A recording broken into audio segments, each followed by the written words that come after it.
Bonjour à tous, il y a deux vidéos de ça, sur la vidéo sur les détritivores, et toujours dans mon délire d'avoir un terrarium le plus clean possible, je vous avais présenté une micro-espèce d'Ihul que j'élève depuis, alors j'ai recompté, ça fait 8 ans. Je vais bientôt préparer un terrarium pour mes Ectatoma tuberculatum, un truc un peu plus classe, et bah du coup, j'ai fait la chasse à ces micro-Ihules, pour pouvoir aussi en proposer à certains potes. Et voilà, bah écoutez, je vous explique tout ça rapido. Allez-y, c'est parti.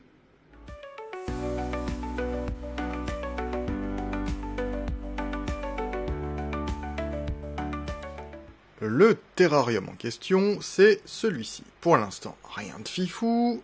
J'ai essayé de remettre une passiflore, mais qui fait franchement la tronche. J'ai mis une micro-fougère. Et surtout, alors les vitres sont crado, des Nerogelia que j'ai installé directement sur le mur. C'est une réutilisation du terrarium des Gigantiops destructors qui m'ont quitté il y a peu longtemps, paix à leur âme. Comme vous le voyez, j'ai forcément ensemencé ce terrarium de micro-Ihules. L'espèce en question, j'ai fait quelques recherches, il s'agirait de Nanostreptus, je crois, qui est effectivement présente en Martinique.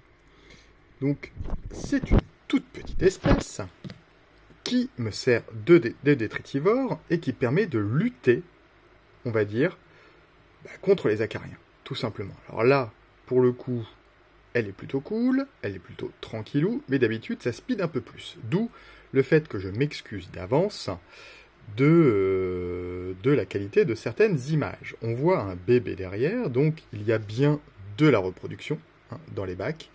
Et c'est une espèce, comme j'ai expliqué en intro, que j'ai depuis à peu près 8 ans, 8 ans et demi, que j'avais récupéré à la bourse de Mons.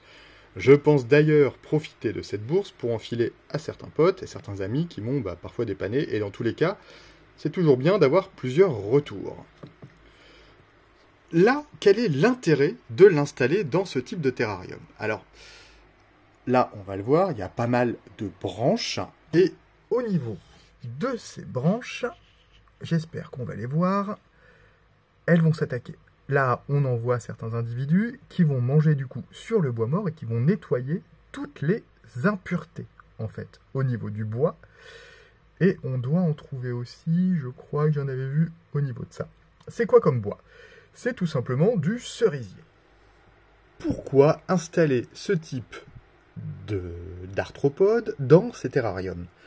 L'intérêt est qu'ils vont décomposer les déchets végétaux qu'on a régulièrement dans un terrarium dit naturel. Je sais que ça va faire sauter des bonds à certains parce qu'un terrarium est par essence artificiel, hein, on est d'accord. Mais là, comme vous le voyez, l'Ihule va consommer des matières végétales mortes, ce qui va éviter du coup un pourrissement du substrat et également l'apparition d'acariens détritivores qui vont eux aussi manger les déchets. Alors, j'ai déjà fait une vidéo qui explique le fait que je n'étais pas un grand fan des Trichorina tomentosa, donc les cloportes tropicaux. Je sais qu'il y a également d'autres micro-espèces de cloportes qui existent, dont j'ai oublié le nom, mais je crois que ça finit par Osmangi ou quelque chose comme ça. Alors, je vous laisse faire éventuellement vos recherches, je pourrais vous le mettre en description. Mais voilà, il m'a été donné cette espèce d'Ihule, j'en ai eu dans tous mes bacs, et clairement, je vois une diminution des populations d'acariens dans ces bacs. Je ne dis pas que c'est magique, je ne dis pas que c'est parfait, mais en tout cas, ils vont manger et décomposer certains déchets végétaux, certains débris végétaux des terrariums, et je pense aussi que certaines espèces de fourmis les consomment. Ce qui est intéressant, c'est que même si le cycle est moins rapide que des acariens, il y a quand même une reproduction. Là on voyait un bébé tout à l'heure, bon je ne le vois plus, une reproduction de ce type d'arthropode, et ça crée une biomasse au niveau du sol. Concernant leur élevage, rien de neuf sous le soleil, j'utilise une boîte toujours de Jérôme. On va dire une boîte, c'est l'une de ces boîtes pour isopodes, avec des aérations de chaque côté, avec du grillage spécifique pour éviter que des choses que je ne veux pas, dont je ne veux pas passent, avec une partie fortement humide, avec de la sphène à l'intérieur, et du substrat pour isopodes classique avec du bois mort et ce genre de choses. Forcément, on va mettre des supports avec du chêne-liège, et on essaie de conserver l'humidité. J'ai un petit souci avec ce type de bague, c'est que depuis que j'ai quelques espèces d'isopodes, et notamment cette boîte, j'ai eu une invasion de trips. Ça, c'est pas cool, et je crois que les trips sont à l'origine d'une maladie que j'ai chopée dans un terrarium pour des plantes. Bon, voilà, on verra un autre sujet plus tard, mais on verra comment est-ce que je peux essayer de m'en débarrasser. De toute façon, l'un des objectifs de suppression, enfin, l'une des façons de supprimer les trips, c'est d'assécher les substrats.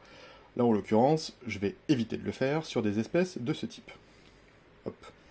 Au niveau de l'intérieur, c'est tout bête, hein. Hop, on va ouvrir. On voit bien, du coup, les souches, et normalement, si on en retourne, on peut voir, voilà, je l'ai fait il n'y a pas longtemps, il y a forcément quelques colamboles. Voilà, une micro-hioule. C'est pas fifou en termes de taille, là, globalement, ça fait, allez, entre 3 et 5 cm, on va dire grand max. Et je les alimente parfois avec un petit bout de champignon, un truc de, enfin, rien de fifou, quoi. Quelques croquettes pour crabes, des choses comme ça, et des paillettes pour poissons. On n'invente rien. Un substrat avec des feuilles mortes, du substrat classique, et quelques petits bouts de champignons qui ont été rongés. Ce n'est vraiment pas une grosse espèce. Clairement, je l'ai déjà évoqué, c'est une espèce qui fait, allez, adulte, entre 3 et 5 cm. Elles sont assez rigolotes. Enfin, moi, je les trouve assez mignonnes. Bon, là, ça grouille un petit peu, hein, parce que c'est... fichu, Tomentosa. Lui, il veut les virer. Elles sont assez mignonnes, avec leurs petits points. Voilà, je les trouve assez rigolotes. Je ne suis pas certain de l'identification, à savoir Nanostreptus. Je crois que le nom, c'est Geai. J'en suis pas tout à fait certain. Je vous l'écrirai, histoire d'être sûr. Mais elles... On l'a vu déjà tout à l'heure, elles mangent les déchets végétaux, elles font du ménage dans les terrariums, elles se reproduisent assez bien, je suis quasi persuadé qu'elles servent parfois d'alimentation à certaines fourmis. Et dans le doute, j'en mets dans tous mes terrariums. Je ne pense pas qu'il puisse y avoir une infestation de cette espèce-là sous nos climats. Pourquoi ? J'ai fait un test, hein, je vous avouerai, j'en ai pris quelques individus que j'ai mis au frigo, histoire de ne pas mettre dehors, et ces individus n'ont pas survécu. Voilà, je voulais au moins m'assurer de ça avant de disséminer la souche à certains amis, parce que le risque d'avoir une invasion, en fait, tout simplement, et d'avoir un bouleversement du climat local et des espèces locales pourrait exister, c'est un risque que je ne veux pas prendre.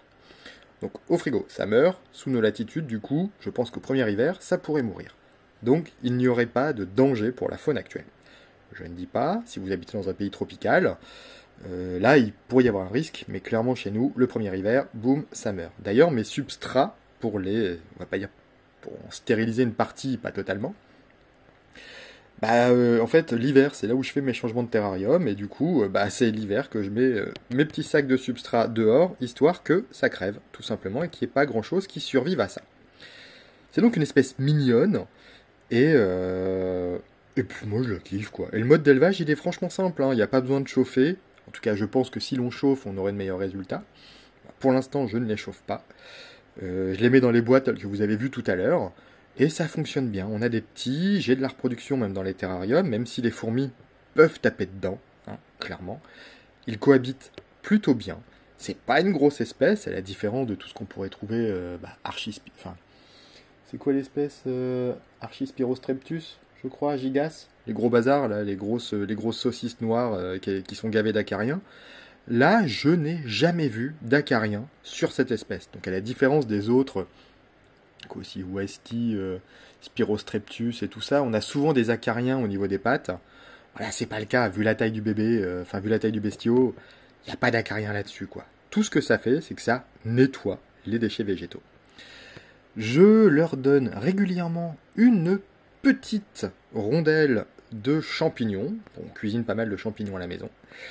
Et ça fonctionne, quoi. C'est comme ça aussi que j'arrive à les attraper en terrarium. Parfois, j'ai l'impression qu'il n'y en a pas.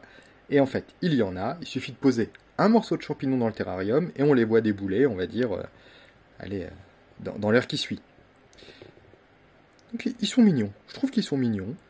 Enfin, il ou elle, je sais jamais si on dit un ou une iule. Bon, en soi, c'est pas dramatique. Mais voilà, je vous ferai un retour aussi sur certaines... je vais enfiler à des potes, alors je vais savoir si ça fonctionne ou pas chez eux. En tout cas, moi j'ai eu peu de retours négatifs dans mes terrariums. Il y en a régulièrement, ils vivent, ils font leur vie. Ils nettoient les déchets, ils aèrent le substrat, hein, clairement, parce que le substrat, il faut aussi qu'ils aèrent, enfin qu'il soit aéré pour ne pas pourrir. Pour clôturer cette vidéo, voilà, j'apprécie particulièrement essayer de créer des biotopes, on va dire des biotopes vivants pour mes terrariums. L'insertion d'autres espèces, pseudoscorpions, iules, colamboles également, psoc, toutes ces espèces-là permettent la diversité, la biodiversité d'un sol, en tout cas d'un sol équilibré. Ça permet du coup de créer des niches écologiques, on va dire, ou des choses comme ça, pour avoir vraiment un sol vivant, et je vous le recommande. Je ne sais pas encore ce que ça va donner, mais on verra bien. Enfin, je serai certainement présent à la bourse Entomons, pas forcément en tant qu'exposant, hein, clairement, j'ai pas le temps, mais j'y passerai en tant que visiteur, et je déposerai certainement quelques boîtes, on va dire, d'ihules comme ça sur le stand de Jérôme, hein, j'ai l'habitude d'aller le voir. Donc n'hésitez pas à commenter, à m'indiquer si vous pourriez être intéressé, je pourrais laisser des boîtes du coup sur le stand de Jérôme si vous ne me voyez pas. J'espère, dans tous les cas, que vous avez passé une bonne vidéo, que vous appréciez. Et encore une fois, je ne détiens pas la vérité, je fais seulement des tests, et on va voir au final ce que ça donne, quoi. Après, cette espèce-là, d'iule, c'est vraiment un truc sympa. Ça mange des déchets végétaux, et je me dis, bon, dans le pire des cas, ça se fait manger. Le problème est pas, c'est pas dramatique en fait en soi d'ajouter différentes espèces. Je sais que la cohabitation est pas dingue, c'est pas quelque chose qu'on recommande souvent, mais jusqu'à présent, en tout cas pour mes espèces qui sont pas des petites espèces, je n'ai jamais eu de soucis et je n'ai jamais observé de soucis particuliers avec cette espèce-là. J'espère que vous avez passé une bonne vidéo et je vous dis à très vite. Allez, ciao.